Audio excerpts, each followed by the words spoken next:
മനുഷ്യർ പട്ടിണി കിടക്കുന്ന ഒരു മഹാരാജ്യത്ത് പാവങ്ങൾക്ക് വേണ്ടി നിലകൊള്ളുന്ന സത്യസന്ധനായ ഒരു സർക്കാർ ഉദ്യോഗസ്ഥനെ അഴിമതിക്ക് പ്രേരിപ്പിക്കുന്നു. ഇതെങ്ങനെ വകവെച്ചു കൊടുക്കും? ഒരിക്കലും വകവയ്ക്കില്ല. ഇതെന്ത് ഭ്രാന്താണ് ടീച്ചറെ?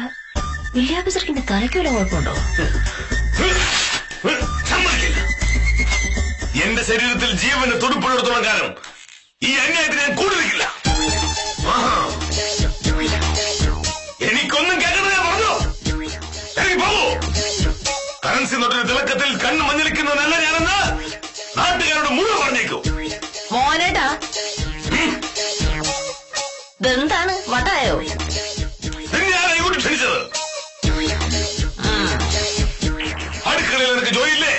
ചെയ്യാനുള്ള ജോലികൾ സമയത്ത് ചെയ്തു തീർക്കാതെ ഒടുവിൽ ഞാൻ ആഫീസിൽ പോകാനായി ഇറങ്ങുമ്പോ മോഹനേട്ടാ ഒരു 5 മിനിറ്റ് എന്ന് പറഞ്ഞു വന്നാൽ എന്റെ സ്വഭാവം മാറും. അസത്യത്തിനും അന്യായത്തിനും ഞാൻ കൂടുതലില്ല.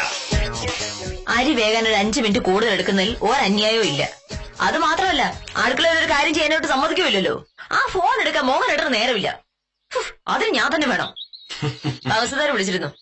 മോഹനോട് ഇന്നലെ പറഞ്ഞ കാര്യം മറക്കരുത് എന്ന് പറയാൻ പറഞ്ഞു. മോഹനോട് വലിയ പത്രവായനയാണെന്ന് കരുതി ഞാൻ പറഞ്ഞു തിരിച്ചു വിളിക്കാൻ പറയാന്ന്. ശരി, പറയാനുള്ളത് പറഞ്ഞല്ലോ. ഇനി നിനക്ക് അടുക്കളയിലുള്ള ജോലി പോയി ചെയ്തൂടെ? പോകൂ പോകൂ. ഇങ്ങനെ ഒരു അന്യായത്തിന് കൂട്ടു നിൽക്കേണ്ടി വരുന്നതിന് മുമ്പ് ഞാൻ എന്റെ ജോലി വലിച്ചറിയും. ഇത് സത്യം.